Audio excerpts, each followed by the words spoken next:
Once again welcome back. पिछले lecture में हमने देखा था कि किस तरह से हम मैलेट एस्पार्टेट शटल को NADH के ट्रांसपोर्ट के लिए यूज करते हैं, और वहां पे हमने देखा था क्या कि NADH जो होता है किस तरह से माइटोकॉन्ड्रिया के मैट्रिक्स में इनर मेम्ब्रेन के पास लेके जाया जाता है with the help of malate aspartate shuttle. वहां पे हमने देखा था कि NADH मैट्रिक्स में जाने के बाद वापस से यूटिलाइज हो जाता है किसके द्वारा, डिफरेंट टाइप के इलेक्ट्रॉन ट्रांसपोर्ट के जो कंपोनेंट होते हैं कॉम्प्लेक्स 1, कॉम्प्लेक्स 2, 3 और 4 के थ्रू यूज हो जाता है, और अल्टीमेटली क्या प्रोड्यूस करता है, एटीपी। हमने ये बात की थी कि एटीपी प्रोड्यूस करता है, लेकिन कितने एटीपी वो बाकी था। तो उस चीज को आज के इस वीडियो लेक्चर में देखते हैं। देन उसके बाद हम हमारा एक और शटल सिस्टम होता है जो कि ग्लिसरॉल फॉस्फेट शटल, उसके ऊपर बात करेंगे। तो यहाँ पे हम बात करने जा रहे हैं net count of ATP from malate aspartate shuttle. Okay, तो आज का हमारा टॉपिक है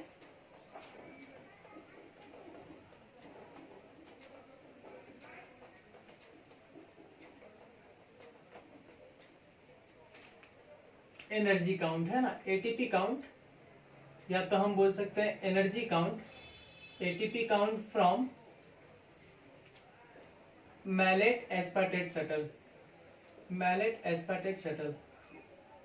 ओके, तो कुछ चीजें जो थंब रूल है, की पॉइंट्स, वो हमें पता होने चाहिए before starting with the energy count, है ना। फॉर एग्जांपल कि ईटीसी के जो कंपोनेंट हैं, कुछ हमें बेसिक्स पता होना चाहिए ईटीसी के कंपोनेंट के बारे में, कि ईटीसी इलेक्ट्रॉन ट्रांसपोर्ट चेन के जो कॉम्प्लेक्स होते हैं, फॉर एग्जांपल कॉम्प्लेक्स, डिफरेंट जो कॉम्प्लेक्स है, कॉम्प्लेक्स फर्स्ट जो है उसमें से 4 हाइड्रोजन पंप हो सकते हैं, ठीक।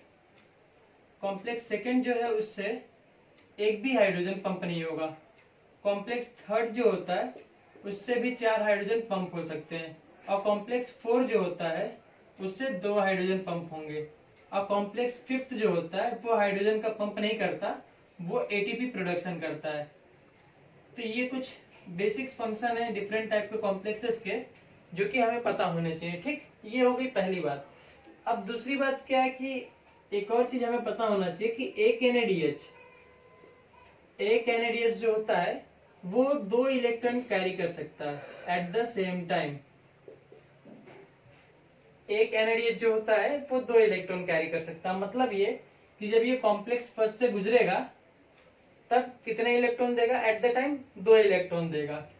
दूसरी बात क्या है कि एक इलेक्ट्रॉन जब किसी कॉम्प्लेक्स से ट्रांसफर होता है तो बेसिकली वो माइटोकॉन्ड्रिया से 2 हाइड्रोजन पंप करता है, 2 हाइड्रोजन को पंप करता है कहां पे, मैट्रिक्स से लेके, मैट्रिक्स से पेरी माइटोकॉन्ड्रियल स्पेस में 2 हाइड्रोजन को पंप कर देगा। फिर से एक बार डायग्राम के थ्रू समझ लेते हैं हल्का सा यहाँ पे, कि ये हमारा, हमने कहा था कि यहाँ पे H+ आयन का कंसंट्रेशन होता है ना, तो ये H+ यहाँ से कहाँ पे, पेरी माइटोकॉन्ड्रियल स्पेस में ट्रांसफर होगा। जब इलेक्ट्रॉन्स यहाँ से इस सिस्टम से ट्रांसफर होंगे तो मैट्रिक्स से पेरी माइटोकॉन्ड्रियल स्पेस में आएगा, तो कितने, एक इलेक्ट्रॉन के ट्रांसफर से 2 हाइड्रोजन पंप होते हैं। क्लियर हो गया। तो इससे क्या सेंस निकला कि एक NADH कितने हाइड्रोजन पंप करेगा, तो इसलिए एक NADH जो होगा वो कितने हाइड्रोजन पंप करेगा, 4 हाइड्रोजन पंप करेगा। यही तो सोल कॉन्सेप्ट हुआ हमारा, यही तो मेन आर्गुमेंट हुआ कि जब एक NADH 2 इलेक्ट्रॉन कैरीज कर रहा है, ठीक, और बेसिकली एक इलेक्ट्रॉन 2 हाइड्रोजन पंप करता है, तो 2 हाइड्रोजन जो 2 NADH होगा वो कितने, 4 हाइड्रोजन पंप करेगा। ये चीजें क्लियर हो गई। एक और मेन बात है यहाँ पे कि 4 हाइड्रोजन जो होते हैं मिलके एक एटीपी बनाते हैं, 4 हाइड्रोजन जो होते हैं मिलके एक एटीपी बनाते हैं। ये सारी चीजें क्लियर हो गई। 4 हाइड्रोजन जब मिलेंगे तो एक एटीपी बनेगा, सब कुछ क्लियर। यहाँ पे ये पता चला कि कॉम्प्लेक्स 1 कितने हाइड्रोजन पंप करता है, सेकेंड कितने करता है, थर्ड, फोर्थ, फिफ्थ, ठीक। अब देखिए मेन चीज पे आते हैं कि जो हम मेन काउंट जो कर रहे थे, एटीपी का काउंट कर रहे थे, वो किस बेसिस पे कर रहे थे, ठीक है। तो नेट गेन की बात करते हैं यहाँ पे, गेन की, ओके, नेट गेन, ठीक। नेट गेन में हम क्या देखते हैं, सपोज कॉम्प्लेक्स फर्स्ट से जब इलेक्ट्रॉन गुजरा, ठीक है, तो उसने कितने, 4 हाइड्रोजन पंप किए, ठीक, और 4 हाइड्रोजन से हमें कितने एटीपी मिले, 1 एटीपी बन गया। फिर कॉम्प्लेक्स सेकेंड तो चूंकि हाइड्रोजन के पंपिंग में इन्वॉल्व नहीं होता, तो इसलिए यहाँ पे कोई एटीपी नहीं मिलेगा। देन कॉम्प्लेक्स थर्ड से गुजरा, तो फिर यहाँ से 4 हाइड्रोजन पास होंगे, तो 4 हाइड्रोजन से फिर 1 एटीपी बन जाएंगे। क्लियर। अब क्या हो रहा है, कॉम्प्लेक्स थर्ड से गुजर चुका है, कॉम्प्लेक्स 4 से गुजरेगा, तो जब 4 से गुजरेगा तो 2 हाइड्रोजन पंप होंगे, और 2 हाइड्रोजन गुजरेंगे तो 0.5 एटीपी या हाफ एटीपी बनेगा।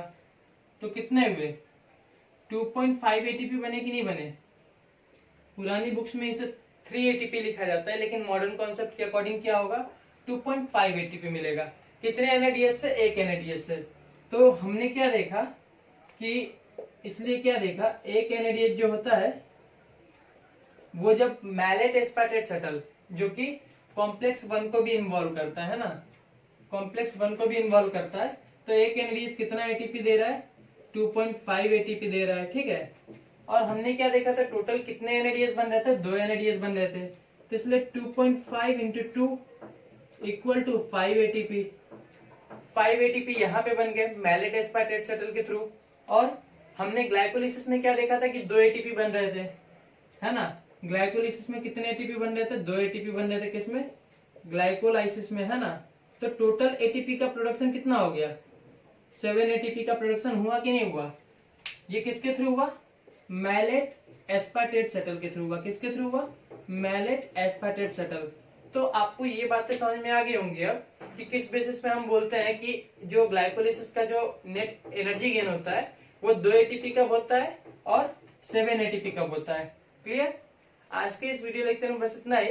अगले लेक्चर में हम देखेंगे कि किस तरह से ग्लिसरॉल फॉस्फेट शटल काम करता है और उसमें नेट एनर्जी का गेन 5 कैसे होता है। Thank you, thanks for watching.